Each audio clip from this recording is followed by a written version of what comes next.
Hey everyone, I'm Derek Mon from Carat Co. We're an authorized retailer for Seiko watches, among many other luxury watch and jewelry brands in Flushing, Queens, New York. Today, I have a very special guest with me. I have Mr. Meetmunehita Shibasaki. He's the president and CEO of Seiko USA by the week and Fisherman by the weekend. Hi Derek, thank you very much for having me today for your YouTube video. I'm very excited to talk about Seiko today. I am Munehisa Shibasaki of Seiko, and I came to the United States about 4 years ago. I originally joined the company Seiko headquarters in 1992, so I knew more than quarter century in the single company of Seiko. I really love Seiko brand, and I'm very proud and honored to be part of Seiko.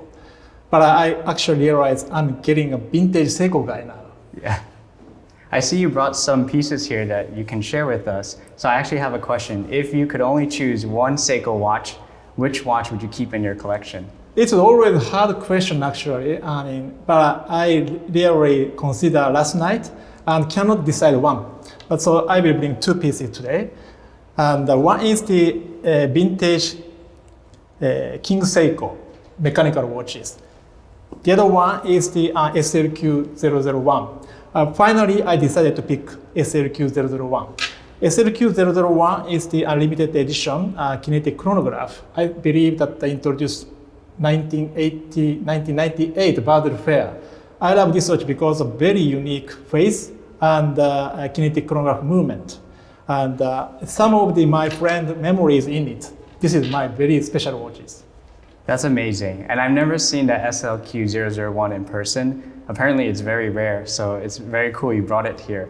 The dial layout actually looks like a speedometer of like a car. Yeah, has different instrument panel, right. Yeah, that's awesome. I also brought a vintage Seiko with me. I am just getting into vintage, but I actually got this from a friend of mine named Ricky. This is a Seiko Astron quartz with the day, and it's one of the earliest examples with that snowflake dial.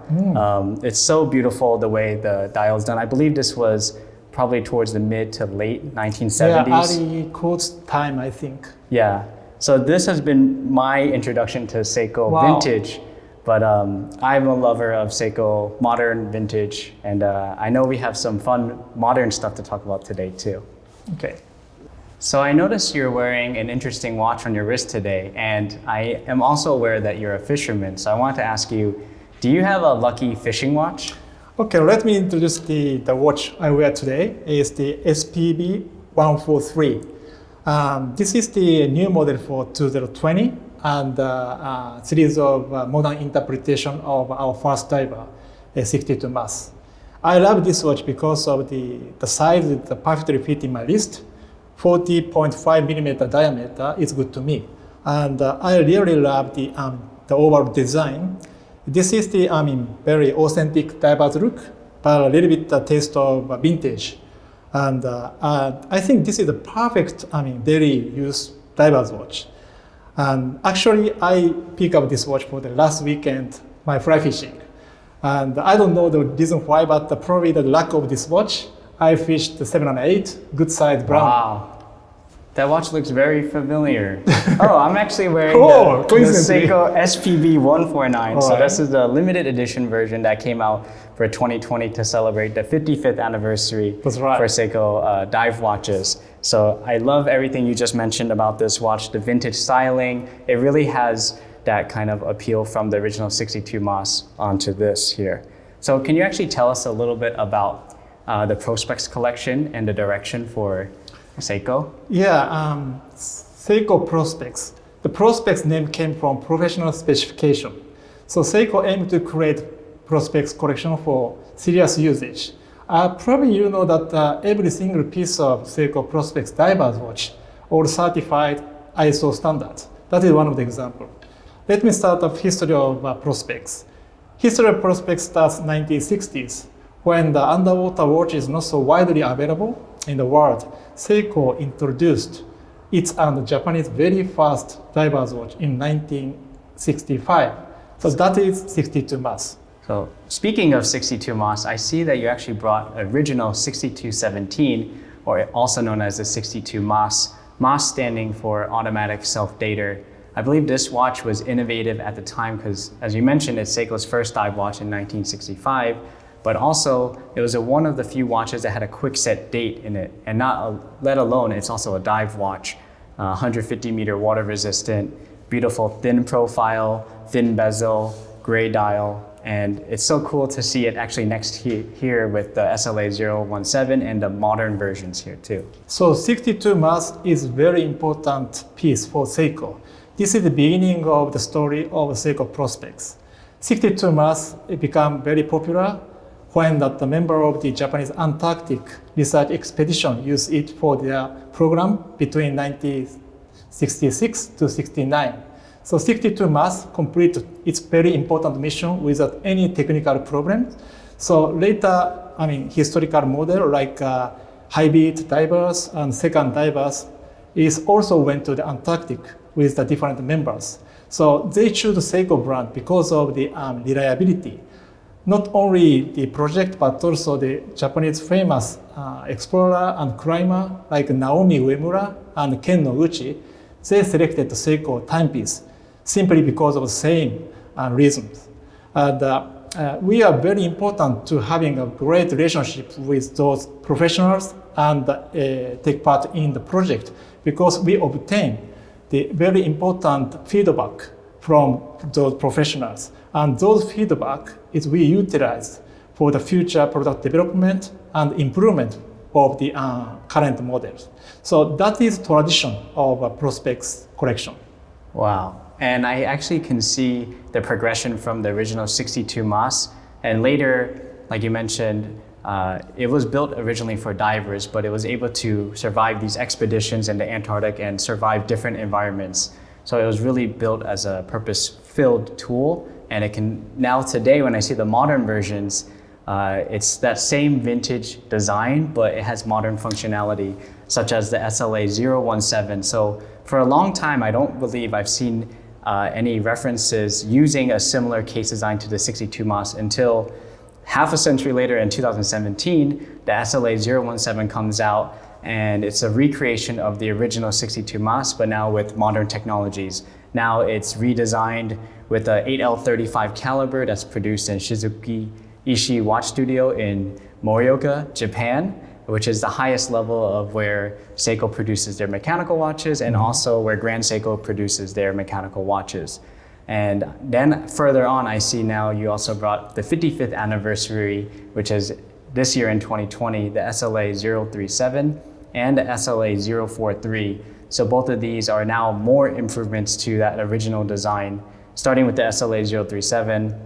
This is now a high beat version, so it has the 8L55, still produced, hand-assembled in the Shizuku Ishii Watch Studio, and now it has a beautiful blue-gray dial, and I was aware that it's the first time that Seiko is using ever-brilliant steel in these models, which is a highly corrosion and scratch-resistant metal, but also it actually appears brighter, almost like white gold on the wrist. Yeah, that's right. That ever brilliant steel is probably the first time for the watch company to use in that watch case.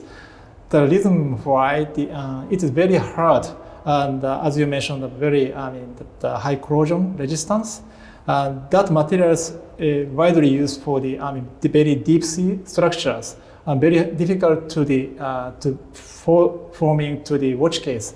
But because of the long years on the history of Seiko watchmaking, we could perfectly make it for this anniversary watches. So I also see here we have the modern reinterpretations of the 62 Mas, which the SPB 143, the 147, and the 145, which is, and one of them you're wearing and one of them I'm wearing as well, in the 149.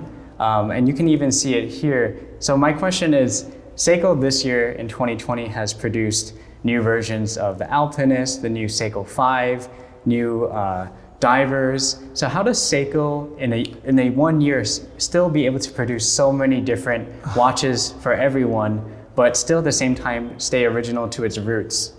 Yeah, they're not limited to the particular collection like Prospex, Presage, or Seiko 5 Sports. As you know, that the Seiko is one of the very few real watch manufacturer company, and our every production process is the in-house. So, for example, watch designing, and movement designing, drawing, assembling, testing, finishing, everything, every process in one company. That is a huge pride of Seiko. And we have a long history of watchmaking. We have ton of a lot of knowledges and experiences. Also, we have very capable staff like engineer, designer, and craftsman. So in order for us to using those very important Seiko's asset and followed by our founders, Mr. Kintaro Hattori's, the spirit, always one step ahead of the rest. We would like to keep producing something very fine new timepieces in order for us to meet you and our end users' expectation. So the word in-house means a totally different thing to Seiko than it does for other brands. For example, for other brands out there, when they say in-house, they mean they just produced or just cased the watch in their manufacturer. But for Seiko, having their own manufacturers or designer, engineers, producing parts, production, this meaning of in-house is actually much more expansive. And I think this is really the true meaning of in-house compared to someone who just cases a movement that's not original to their brand. So that's, high respect to Seiko for doing that. And personally myself, I'm a huge fan of Seiko and many watches in general. And I want to know, how does Seiko keep up with its audience? Because the Seiko community is very strong online. And how does Seiko communicate with the community? Yeah, I really appreciate that there are so many Seiko fan group and enthusiasts existing in the United States market, and they are loving the watches.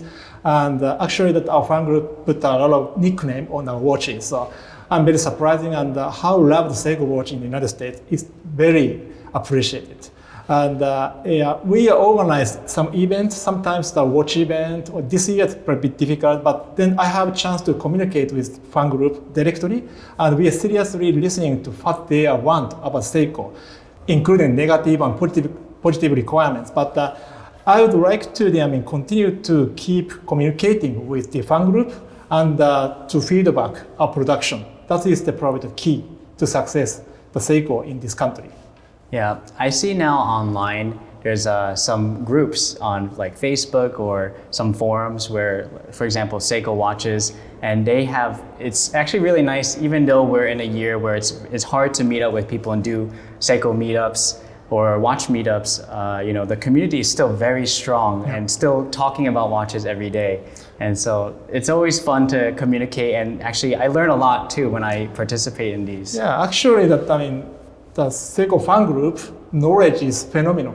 Yeah. Someone is much better knowledge than us. Actually. Yeah. Our PR department is sometimes annoying because they know well about everything about Seiko history. So amazing. Yeah. Well, we hopefully would love to do some events with Seiko in the future once it's safe to do so. And we can't wait for Seiko to do some more events in the future as well. And I just want to close up this interview. So thank you so much, Shiba, for coming here to Carat Co, to our store to do this interview. It's been such a pleasure hosting you here. And thank you so much for bringing these original 62 Mas and all the new pieces here as well. Thank you very much, Derek. And this is a great opportunity for me too. Thank you very much.